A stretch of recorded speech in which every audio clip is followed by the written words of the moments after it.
Guys ಎಲ್ಲರಿಗೂ ನಮಸ್ಕಾರ. So KCET ಬಗ್ಗೆ ಅಪ್ಡೇಟ್ಗಳಿದೆ ತಿಳಿಸ್ಕೊಡ್ತೀನಿ. ಇನ್ನ ಚಾನಲ್ಗೆ ಸಬ್ಸ್ಕ್ರೈಬ್ ಮಾಡ್ಕೊಂಡಿಲ್ಲ ಅಂದ್ರೆ ಸಬ್ಸ್ಕ್ರೈಬ್ ಮಾಡ್ಕೊಂಡು ಪಕ್ಕದಲ್ಲಿರುವಂಥ ಒಂದು ಬೆಲ್ ಐಕಾನ್ ಕ್ಲಿಕ್ ಮಾಡೋದು ಮರಿಬೇಡಿ. ಲೈಕ್ ಮಾಡಿ ವಿಡಿಯೋಗೆ, ಏನಕ್ಕಪ್ಪ ಅಂದರೆ ತುಂಬ ಜನಕ್ಕೆ ರೀಚ್ ಆಗುತ್ತೆ. ನಿಮ್ಮ ಒಂದು ಲೈಕು ಫ್ರೀ, ಅದು ಲೈಕ್ ಬಟನ್ ಮೇಲೆ ಕ್ಲಿಕ್ ಮಾಡಿ, ಓಕೆನಾ. ಸೊ ಮೊದಲನೇದಾಗಿ ಇವಾಗ ಚಲಾನ್ ಯಾರಿಗೂ ಕೂಡ ಡೌನ್ಲೋಡ್ ಆಗ್ತಿಲ್ಲ. ಬೆಳಗ್ಗೆನೂ ಕೂಡ ಟ್ರೈ ಮಾಡಿದೆ ಒಬ್ಬ ಸ್ಟೂಡೆಂಟ್ದು ನಾನು, ಯಾರ್ದು ಕೂಡ ಓಪನ್ ಆಗ್ತಿಲ್ಲ ಚಲಾನ್ ಬಂದ್ಬಿಟ್ಟು.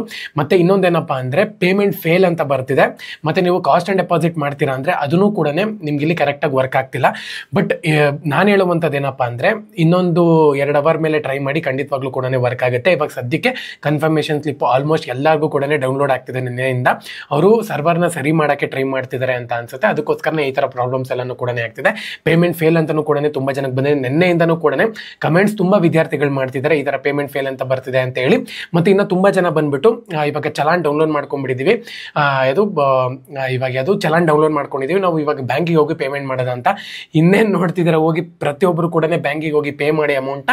ಮತ್ತೆ ಇನ್ನೊಂದು ಫುಲ್ ಅಮೌಂಟ್ ಪೇ ಮಾಡಬೇಕಾಗುತ್ತೆ. ಆ ಸ್ಲಿಪ್ನಲ್ಲಿ, ಬ್ಯಾಂಕ್ ಕಾಪಿನಲ್ಲಿ ಆ ಕಾಪೀಸ್ ಇರುತ್ತೆ ನೋಡಿ, 3 ಕಾಪಿ ಇರುತ್ತೆ ನೋಡಿ. ಆ ಒಂದು 3 ಕಾಪಿನಲ್ಲಿ ಅಲ್ಲಿ ಅಮೌಂಟ್ ಎಷ್ಟು ಮೆನ್ಷನ್ ಆಗಿರುತ್ತೋ ಅಷ್ಟು ಅಮೌಂಟು ಕೂಡ ನೀವು ಬ್ಯಾಂಕಿಗೆ ಹೋಗಿ ಪೇ ಮಾಡಬೇಕಾಗುತ್ತೆ. ಇದು ನ್ಯಾಪ್ಕಾ ಇರಬೇಕಾಗುತ್ತೆ ನಿಮಗೆ. ಪ್ರತಿ ಒಂದೂ ಕೂಡ ತೊಗೊಂಡೋಗಿ ಅಲ್ಲಿ. ಮತ್ತೆ ಇನ್ನೊಂದು ಚಾಯ್ಸ್ 1 ಯಾರೆಲ್ಲ ಸೆಲೆಕ್ಟ್ ಮಾಡಿದ್ರೆ ಅವರು ಕಾಲೇಜ್ಗೆ ಹೋಗಿ ರಿಪೋರ್ಟ್ ಮಾಡಬೇಕಾಗುತ್ತೆ. ಒಂದು ವೇಳೆ ಚಾಯ್ಸ್ 2ನ ಸೆಲೆಕ್ಟ್ ಮಾಡಿದ್ದೀರಾ ಅಂದರೆ ಜಸ್ಟ್ ಬ್ಯಾಂಕ್ಗೆ ಹೋಗ್ಬಿಟ್ಟು ಫೀಸ್ನ ಪೇಮೆಂಟ್ ಮಾಡಬೇಕಾಗುತ್ತೆ. ಇಷ್ಟು ಇವಾಗಿರುವಂಥ ಒಂದು ಅಪ್ಡೇಟು. ಒಂದು ವೇಳೆ ನಿಮಗೆ ಕಾಪಿ ಮತ್ತು ಚಲಾನ್ ಡೌನ್ಲೋಡ್ ಆಗ್ತಿಲ್ಲ ಅಂತ ಹೇಳಿದ್ರೆ, ಕನ್ಫರ್ಮೇಷನ್ ಸ್ಲಿಪ್ ಡೌನ್ಲೋಡ್ ಆಗ್ತಿಲ್ಲ ಅಂತ ಹೇಳೋದಾದ್ರೆ ಸ್ವಲ್ಪ ಹೊತ್ತು ವೆಯ್ಟ್ ಮಾಡಿ, ಖಂಡಿತವಾಗ್ಲೂ ಕೂಡ ವರ್ಕ್ ಆಗುತ್ತೆ. ನಾಳೆನೇ ಲಾಸ್ಟ್ ಡೇಟ್ ಇದೆ, ತಲೆ ಕೆಡಿಸ್ಕೊಳ್ಳೋಂಥ ಒಂದು ಅವಶ್ಯಕತೆ ಇಲ್ಲ. ಖಂಡಿತವಾಗ್ಲೂ ಕೂಡ ಇವತ್ತು ಸರ್ವರ್ ಸರಿ ಹೋಗ್ಬಿಡುತ್ತೆ. ಸೊ ಇವತ್ತು ಸರಿ ಹೋಗಲಿಲ್ಲ ಅಂದ್ರೂ ಕೂಡ 1 ಡೇ ಎಕ್ಸ್ಟೆಂಡ್ ಮಾಡೋಕ್ಕೆ ಮತ್ತೆ ಮೇಲ್ ಮಾಡೋಣಂತೆ.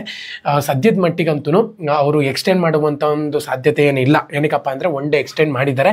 ನಿನ್ನೆನೇ ಅದರ ಒಂದು ನೋಟಿಫಿಕೇಶನ್ ಕೂಡ ಬಂದಿರುವಂಥದ್ದು. ಸೊ ಹಾಗಾಗಿ ಅವರು ಎಕ್ಸ್ಟೆಂಡ್ ಮಾಡೋಕ್ಕೆ ಸಾಧ್ಯ ಇಲ್ಲ. ಸದ್ಯದ ಮಟ್ಟಿಗೆ ಏನಪ್ಪ ಅಂದರೆ ಟ್ರೈ ಮಾಡ್ತೀರಿ, ಪದೇ ಟ್ರೈ ಮಾಡ್ತೀರಿ, ಒಂದ್ಸತಿ ವರ್ಕ್ ಆಗುತ್ತೆ. ತುಂಬ ಜನ ಬಂದು 5-6 ಸತಿ ಇರಿಟೇಷನ್ ಮಾಡ್ಕೊಂಡ್ಬಿಟ್ಟಿದ್ದಾರೆ, ವರ್ಕೇ ಆಗ್ತಿಲ್ಲ. ನೆನ್ನೆನೂ ಕೂಡ ತುಂಬ ಅಗ್ರೆಸಿವ್ ಇಂದ ಮಾತಾಡಿದ್ದೀನಿ ನಾನು. ಏನಕ್ಕಪ್ಪ ಅಂದರೆ ತುಂಬ ವಿದ್ಯಾರ್ಥಿಗಳಿಗೆ ಟ್ರೈ ಮಾಡ್ತಾನೆ ಇದ್ದಾರೆ, ವರ್ಕೇ ಆಗ್ತಿಲ್ಲ. ಸೊ ಹಾಗಾಗಿ ಇವಾಗ ನಾರ್ಮಲ್ ಆಗಿ ಬ್ಯಾಂಕ್ ಇವತ್ತು ಓಪನ್ ಇರುತ್ತೆ. ಪ್ರತಿಯೊಬ್ಬರೂ ಕೂಡ ಹೋಗಿ ಫೀಸ್ನ ಪೇಮೆಂಟ್ ಮಾಡಿ ಇವತ್ತೇ ಹೋಗ್ಬಿಟ್ಟು ನೀವು ಕಾಲೇಜ್ಗೆ ರಿಪೋರ್ಟ್ ಮಾಡ್ಕೋಬೇಕಾಗುತ್ತೆ. ಏನಕ್ಕಪ್ಪ 4ನೇ ತಾರೀಕು ನಿಮಗೆ ಲಾಸ್ಟ್ ಡೇಟ್ ಕೊಟ್ಟಿದ್ದಾರೆ ರಿಪೋರ್ಟ್ ಮಾಡೋಕ್ಕೆ. ಅದಕ್ಕೋಸ್ಕರ ಪ್ರತಿಯೊಬ್ಬರು ಕೂಡ ಹೋಗಿ ಇವತ್ತು ಫೀಸ್ನ ಪೇಮೆಂಟ್ ಮಾಡಿ ಇವತ್ತೇ ರಿಪೋರ್ಟ್ ಮಾಡೋದು ತುಂಬ ಒಳ್ಳೆಯದು. ನಿಮ್ಮ ಕಾಲೇಜ್ಗೆ ಹೋಗ್ಬಿಟ್ಟು ರಿಪೋರ್ಟ್ ಮಾಡ್ಕೊಳ್ಳಿ. ಮತ್ತು ಅಲ್ಲಿ OTP ಎಲ್ಲನೂ ಕೂಡ ಹೇಳ್ಬೇಕಾಗುತ್ತೆ. ನಿಮ್ಮ ಒಂದು ಮೊಬೈಲನ್ನು ಕೂಡ ತೊಗೊಂಡೋಗಿ ಎಲ್ಲ ಆ್ಯಕ್ಸೆಸನ್ನು ಕೂಡ ಅವರಿಗೆ ಸಪೋರ್ಟ್ ಮಾಡಿ ಕಂಪ್ಲೀಟ್ ಎಲ್ಲನೂ ಕೂಡ ಅಡ್ಮಿಷನ್ ಪ್ರೊಸೆಸ್ನ ಕಂಪ್ಲೀಟ್ ಮಾಡ್ಕೊಳ್ಳಿ, ಓಕೆನಾ. ಸದ್ಯದ ಮಟ್ಟಿಗೆ ಇದೇ ಅಪ್ಡೇಟ್ಸು. ಓಪನ್ ಆಗ್ತಿಲ್ಲ ಅಂದರೆ ಸ್ವಲ್ಪ ಟ್ರೈ ಮಾಡಿ, ಓಪನ್ ಆಗಲಿಲ್ಲ ಅಂದರೆ ಬಿಟ್ಬಿಡಿ ಒಂದು 2 ಅವರ್ ಸುಮ್ಮನೆ. ಎಲ್ಲರೂ ಬಿಟ್ಟಿದ್ದೀರಾ ಅಂದರೆ ಯಾರಿಗೋ ಒಬ್ರಿಗೆ ಓಪನ್ ಆಗುತ್ತೆ, ಅವರಿಂದ ಸ್ಟಾರ್ಟ್ ಮಾಡ್ಕೋಬೋದು. ನೀವು ಎಲ್ಲರೂ ಅಟ್ ಎ ಟೈಮ್ ಟ್ರೈ ಮಾಡ್ತಿದ್ದೀರಾ ಅಂದರೆ ಓಪನ್ ಆಗಲ್ಲ. ಸೊ ಹಾಗಾಗಿ ಪ್ರತಿಯೊಬ್ಬರನ್ನು ಕೂಡ ಸ್ವಲ್ಪ ಹೊತ್ತು ವೆಯ್ಟ್ ಮಾಡಿ, ಖಂಡಿತವಾಗ್ಲೂ ಕೂಡ ಓಪನ್ ಆಗುತ್ತೆ, ಓಕೆನಾ. ಎಲ್ಲರಿಗೂ ಕೂಡ all the best. Jai Hind, Vande Mataram.